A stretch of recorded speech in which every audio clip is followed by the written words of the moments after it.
नमस्कार दोस्तों, जय जोहार। मैं कौशल तिवारी और बिहनिया संझा में आपका स्वागत है। 2024 में फिर से सत्ता हासिल करने के लिए लालायित मोदी सरकार के सामने मुसीबतें थमने का नाम ही नहीं ले रही है।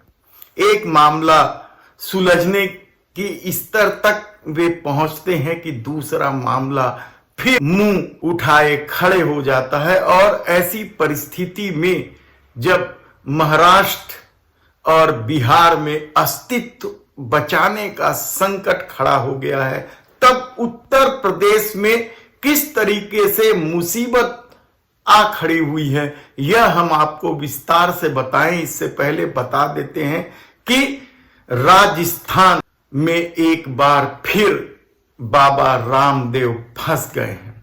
रामदेव बाबा के हेट स्पीच को लेकर दायर याचिका में न्यायालय ने उन्हें थाने में उपस्थित होने को कह दिया है, तो दूसरी तरफ अल्पसंख्यक और हिंदुओं के बीच वैमनस्यता पैदा करने की कोशिश करने वाले black and white Sudhir Chaudhary की मुसीबत कम नहीं हुई है। हालांकि 30 सितंबर तक उनकी गिरफ्तारी नहीं होगी, लेकिन मामला गंभीर होता चला जा रहा है और सुधीर चौधरी की मुसीबत बढ़ गई है।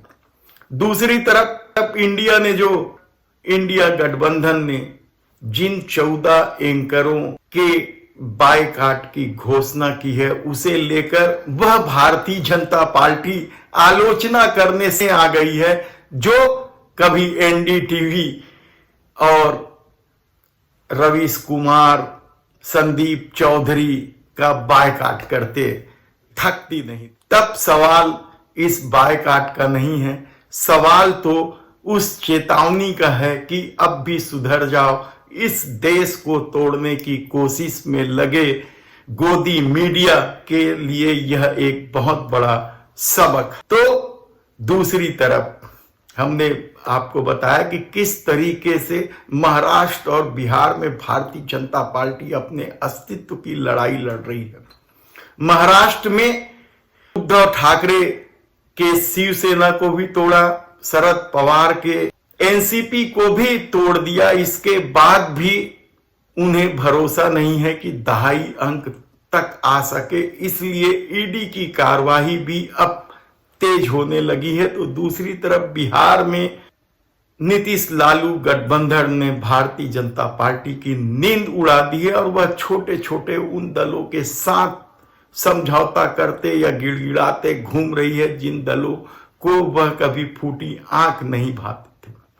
तब सवाल यह है कि उत्तर प्रदेश, जहां पिछले चुनाव में उन्हें 62 सीट मिली थी, यानी 80 सीट वाली लोकसभा में पिछले चुनाव में 62 सीट हासिल की थी, और उससे पहले 2014 के चुनाव में भी बम्पर सीट मिली थी, और वहीं से दिल्ली का रास्ता तय होता है। तब ऐसी परिस्थिति में उत्तर प्रदेश में क्या कुछ हो रहा है, यह आप सुनेंगे तो हैरान हो जाएंगे। हम सिर्फ मेनका गांधी, वरुण गांधी या कुछ बगावती चेहरों की बात नहीं कर रहे हैं, वे तो कमर कसकर तैयार ही हैं भारतीय जनता पार्टी के खिलाफ। लेकिन उससे भी बड़ी बात जो हो रही है वह इंडिया गठबंधन की रणनीति तो है, खुद भारतीय जनता पार्टी के भीतर का वह कला है जो सामने आ चुका है। कहा जा रहा है कि मुख्यमंत्री योगी आदित्यनाथ और गृह मंत्री अमित शाह के बीच की लड़ाई अब खुलकर सामने आ गई है। अमित शाह ने केशव प्रसाद मौर्य, जतिन प्रसाद और कुछ एक और लोगों के माध्यम से योगी सरकार पर दबाव बना रही थी और राजभर को ले आई। तो योगी सरकार भी अब अपने कुछ चुनिंदा अधिकारियों के सहारे या उनके आश्रय नया खेल शुरू कर दिया है।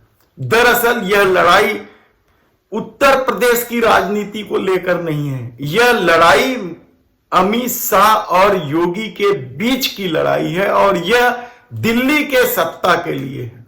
दरअसल एक परसेप्शन गढ़ने की कोशिश हुई थी जब योगी आदित्यनाथ उत्तर प्रदेश के मुख्यमंत्री बने थे।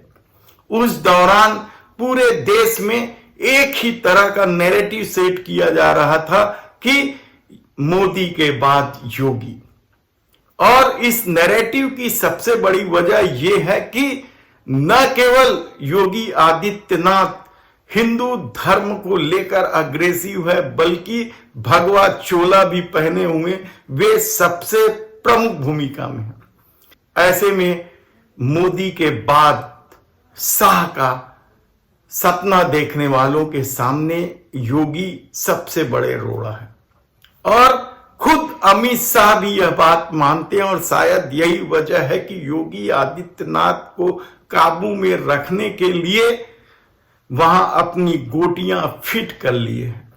लेकिन योगी आदित्यनाथ की छवि को जिस ढंग से परोसा गया, उत्तर प्रदेश जीतने के लिए बुलडोजर वाले बाबा हैं, अपराधी थर थर कांपते हैं, कानून व्यवस्था का नए सिरे से उत्तर प्रदेश में राज हो गया है, इस परसेप्शन के सामने अमित शाह कहीं नहीं ठहरते। और शायद यही वजह है कि बहुत सारे लोगों को लगता है कि नरेंद्र मोदी के बाद योगी ही इस देश के प्रधानमंत्री होंगे। लेकिन उन इच्छाओं और महत्वाकांक्षाओं का क्या जो अमित शाह ने अपने मन में पाल रखा है, और यही लड़ाई अब खुलकर सड़क पर आ गई। यह लड़ाई तो है ही, लेकिन इससे भी बड़ा खेल इंडिया करने जा रही है। यानी आप सोचिए कि किस तरीके से इंडिया गठबंधन ने महाराष्ट्र और बिहार जैसे बड़े राज्यों में खेल करके अब उत्तर प्रदेश की तरफ अपनी कदम बढ़ा चुका है, और दलित वोटों को साधने के लिए मल्लिकार्जुन खड़गे को उत्तर प्रदेश से चुनाव लड़ाने की तैयारी चल रही है, और सीट भी ढूंढा जा रहा है। इसके अलावा नीतीश कुमार जो गठबंधन के प्रमुख नेता हैं और प्रधानमंत्री पद के दौड़ में भी हैं, वे भी क्या यह बात जानते हैं कि दिल्ली का रास्ता जब उत्तर प्रदेश से जाता है तो फिर उत्तर प्रदेश से क्यों ना चुनाव लड़ा जाए। और शायद यही वजह है कि उनके लिए फूलपुर सीट की तलाश कर ली गई है। फूलपुर वह सीट है जो पंडित जवाहरलाल नेहरू ने पहला चुनाव लड़ा था। इसके अलावा क्या अमेठी से राहुल गांधी फिर चुनाव लड़ेंगे या कि, और सर्वे भी बता रहा है कि वे आसानी से अमेठी अब जीत जाएंगे। लेकिन बनारस का क्या होगा? क्या सचमुच प्रियंका गांधी को वहां आजमाया जाएगा? कुछ अभी से कहा नहीं जा सकता, क्योंकि रणनीति बन रही है, और बनारस के कांग्रेसी इसकी मांग भी कर रहे हैं, प्रदेश अध्यक्ष भी इसकी मांग कर रहे हैं। देखना है कि कांग्रेस क्या निर्णय लेती है, यानी मोदी को हराने के लिए क्या बनारस में प्रियंका गांधी का दांव लगाया जा सकता है, कहना कठिन है। लेकिन जिस तरीके से इंडिया ने रणनीति बनाई है, और मल्लिकार्जुन खड़गे यदि दलित वोट को साधने में सफल हो रहे हैं, पूरे देश में हालत यह है कि दलित वोट भारतीय जनता पार्टी से बिखरता चला जा रहा है। और यह खौफ तो मोहन भागवत में भी दिखाई दिया, जो कल तक सनातन और शाकाहारी की वकालत करते थे, वे अब गौ मांस की वकालत करने लग गए। यानी आप सोचिए डर कितना बड़ा आरएसएस के भीतर तक जा बैठा है, क्योंकि उन्हें मालूम है 2025 में जब वे 100वीं शताब्दी वर्ष में प्रवेश करेंगे और सत्ता नहीं होगी तो क्या हाल होगा, और किस तरीके से आरएसएस की स्थिति बनेगी।